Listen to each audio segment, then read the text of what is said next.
बिना time waste करे हुए सबसे पहले हम लोग देखते हैं पाइथन कैसे इंस्टॉल करेंगे अपने सिस्टम पे। तो सबसे पहले गूगल पे जाके पाइथन सर्च करेंगे। पाइथन सर्च करने के बाद हम लोग पाइथन पहले वाले लिंक पे क्लिक करेंगे, python.org पे। ठीक है।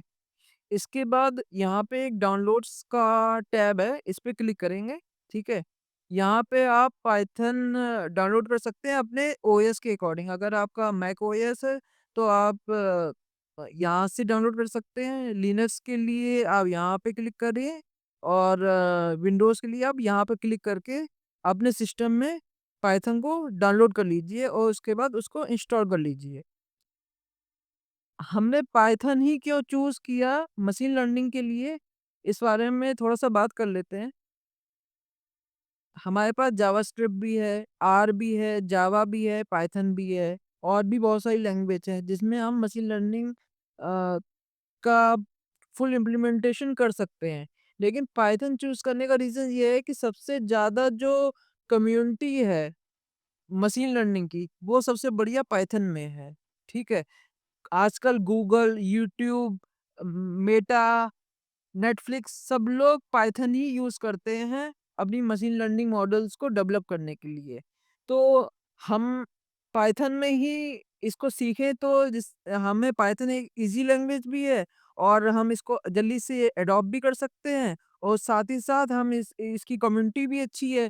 तो हम लोग मशीन लर्निंग में इसे अच्छे से डेवलप कर सकते हैं, अपने मॉडल को डेवलप कर सकते हैं। अगर कोई प्रॉब्लम आएगी तो कम्युनिटी से हम लोग हेल्प भी ले सकते हैं। इसमें बहुत सारी अच्छी-अच्छी लाइब्रेरी पाइथन में अवेलेबल हैं, जो कि हमारे मशीन लर्निंग मॉडल्स में यूज़ होंगी।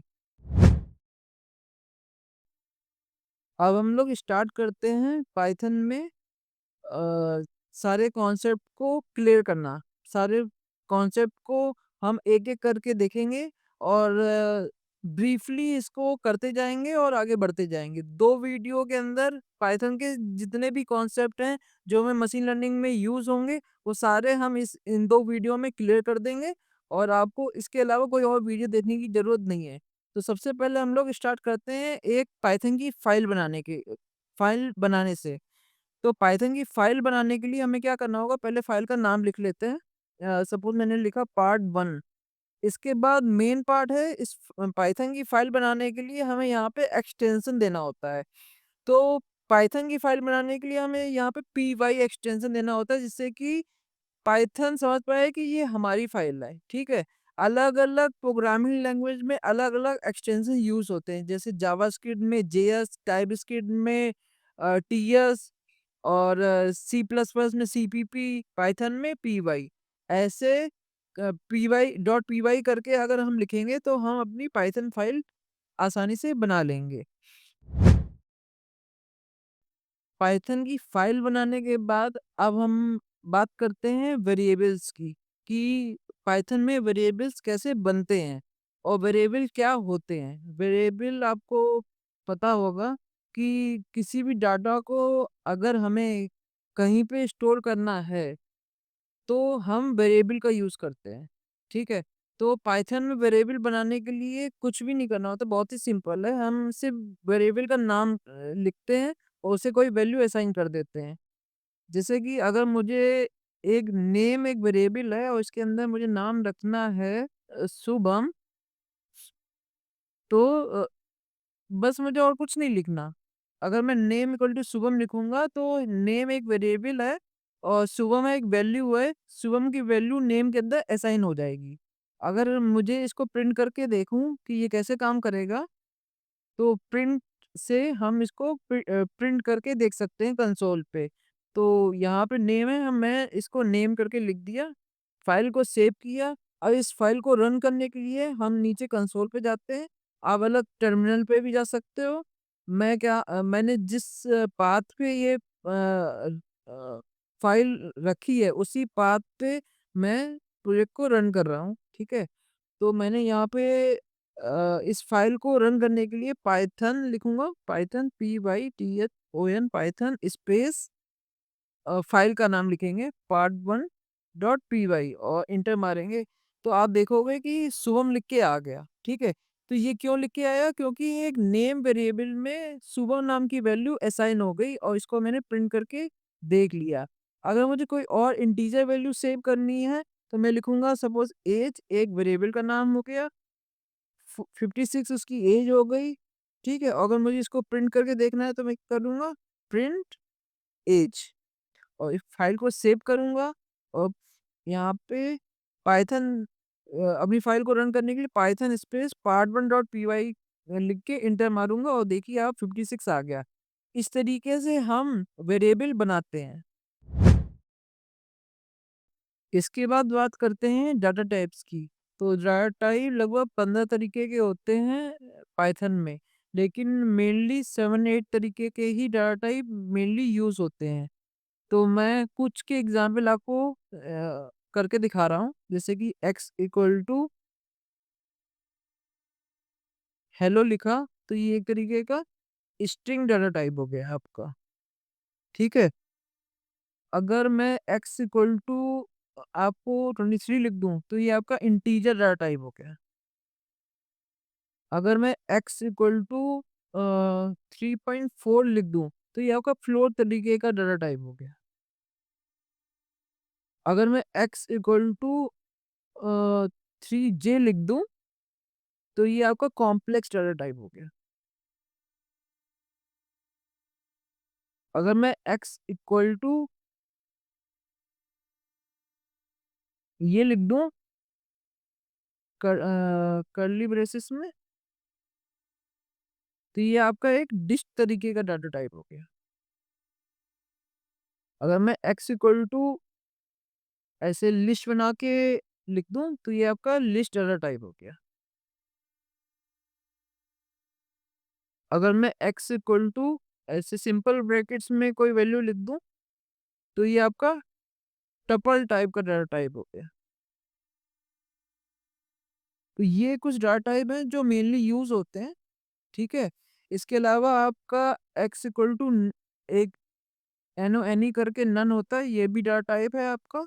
और एक बूलियन होता है, ये तो आपको पता ही होगा। इसमें पहला लेटर ना कैपिटल होता है, ट्रू।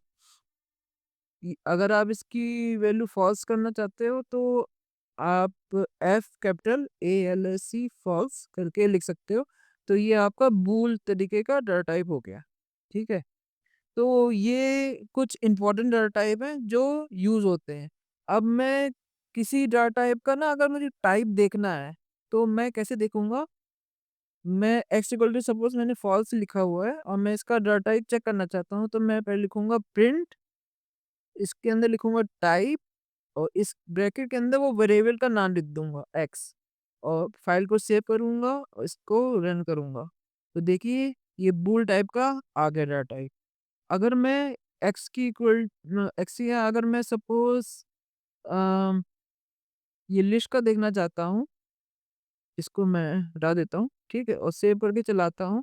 तो अगर मैं इस एक्स का डाटा टाइप अब टाइप चेक करूंगा तो ये लिस्ट आएगा। देखिए ये लिस्ट आ गया। इसी तरीके के ये सारे तरीके के डाटा टाइप के आगे मैंने ना इसका टाइप लिख दिया है। तो हमने सीख लिया कि डाटा टाइप कैसे होते हैं, इनका टाइप कैसे चेक होता है, वेरिएबल कैसे बनते हैं। बेसिक बेसिक हमने कुछ इंपॉर्टेंट पॉइंट सीख लिए हैं। अब हम आगे बढ़ते हैं। इसके बाद देखते हैं कि एक डाटा टाइप को दूसरे डाटा टाइप में चेंज कैसे किया जाता है, मतलब टाइप कास्टिंग कैसे की जाती है। सो सबसे पहले अगर हमारे पास एक 30 नंबर लिया और इसको मैंने एक एक्स वेरिएबल में डाल दिया। ठीक है, और मैंने इसको प्रिंट करा के देखा। ठीक है, फाइल को सेव किया और रन किया तो हमारे पास 30 आ गया। लेकिन अगर मुझे इसको और इसका मैं अगर मैं टाइप चेक करूँगा TYP और इसके आगे मैं अगर इसको एक्स लिख दूं और इसका टाइप भी चेक कर लूँ साथ साथ, तो देखिए ये इंटीजर टाइप का आ गया। लेकिन अगर मुझे इसको कन्वर्ट करना है फ्लोट में तो मैं क्या करूँगा? मैं लिखूंगा y इक्वल टू जिसमें कन्वर्ट करना होता है उसका नाम लिखते हैं। जैसे मुझे फ्लोट में कन्वर्ट करना है, मैंने फ्लोट लिख दिया। आपको स्ट्रिंग में कन्वर्ट करना आप str लिख दो। इंटीजर में कन्वर्ट करना इंटीजर लिख दो, मतलब किसी और वैल्यू को अगर इंटीजर में कन्वर्ट करना है इंटीजर लिख दो।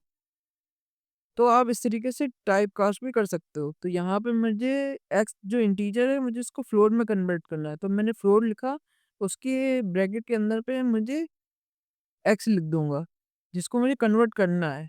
ठीक है, और उसके बाद मैं कॉमा लगा के यहाँ पे वाई लिखूंगा और वाई का भी टाइप चेक करूंगा।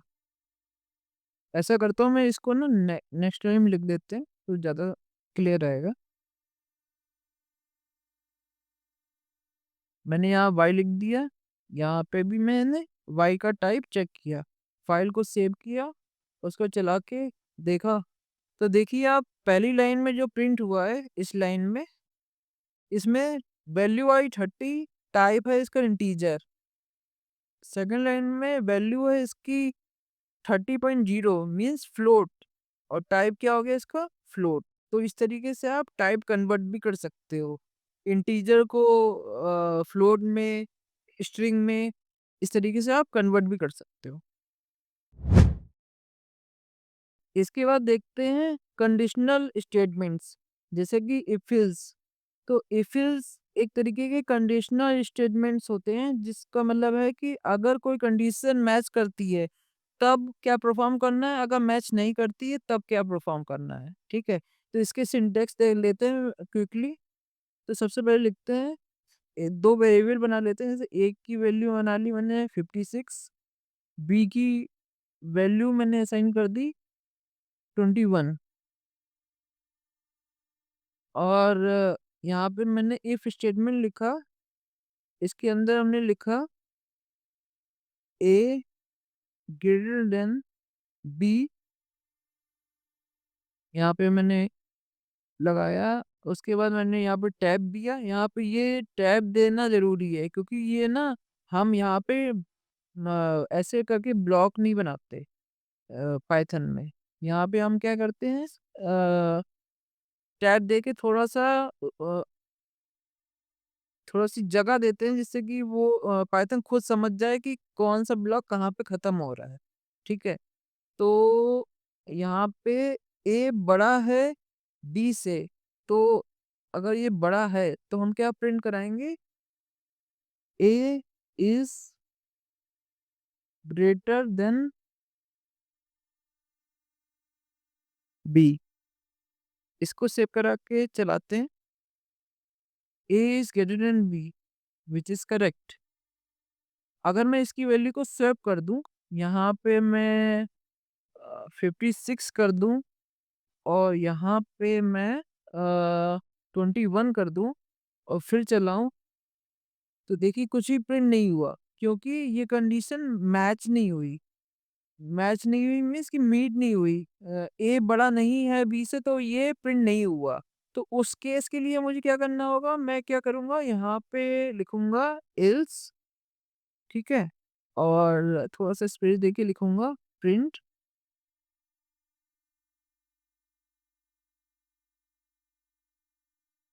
अगर ए बड़ी नहीं है तो फिर बी बड़ी होगी, तो लिखेंगे बी इज़ ग्रेटर देन ए। इसको सेव करते हैं,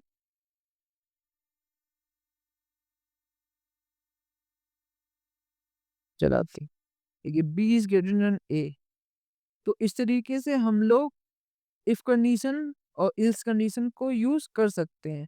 अगर आपको एक और कंडीशन मैच करनी है कि ए और बी इक्वल तो नहीं है, तो आप इलिफ भी यूज़ कर सकते हो। यहाँ पे लिखोगे इलिफ, ठीक है? और यहाँ पे अपनी कंडीशन लिख दोगे, ए अगर बराबर है बी के, तो आप क्या लिखोगे, प्रिंट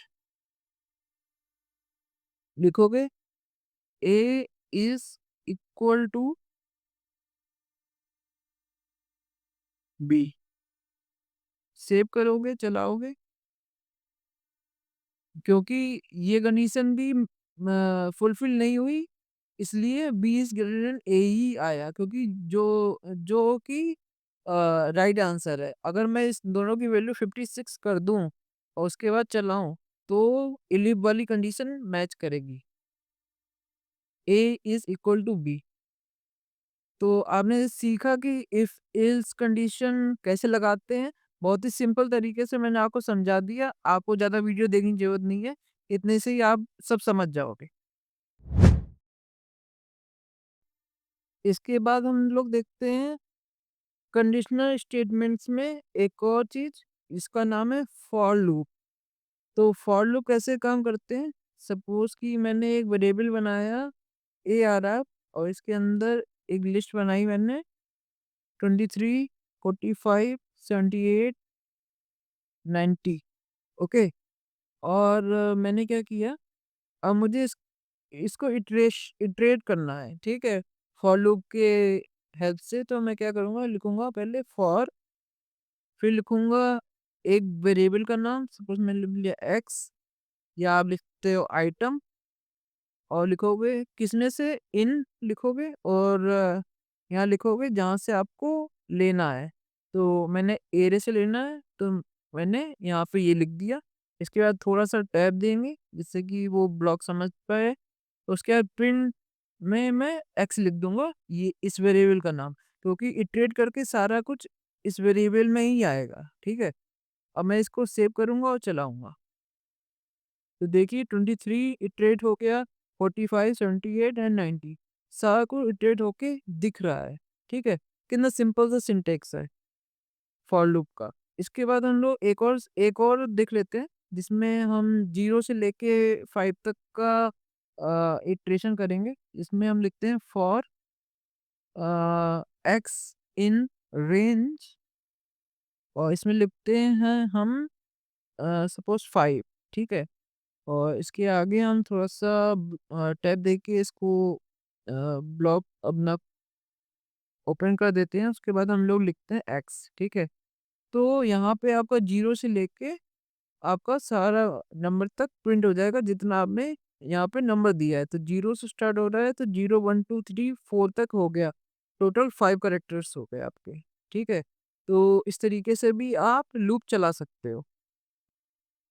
तो इस वीडियो में आपने सीखा कैसे हम पाइथन को इंस्टॉल कर सकते हैं ओएस में, कैसे वेरिएबल बना सकते हैं, डाटा टाइप क्या होते हैं, उन डाटा टाइप का टाइप कैसे चेक कर सकते हैं, किसी भी टाइप को दूसरे टाइप में कैसे कन्वर्ट कर सकते हैं, टाइप कास्टिंग कैसे कर सकते हैं, कंडीशनल स्टेटमेंट भी हमने देखे कि इफ एल्स कंडीशन कैसे लगाई जाती है, और लूप भी हमने देखा कि फॉर लूप कैसे चलते हैं।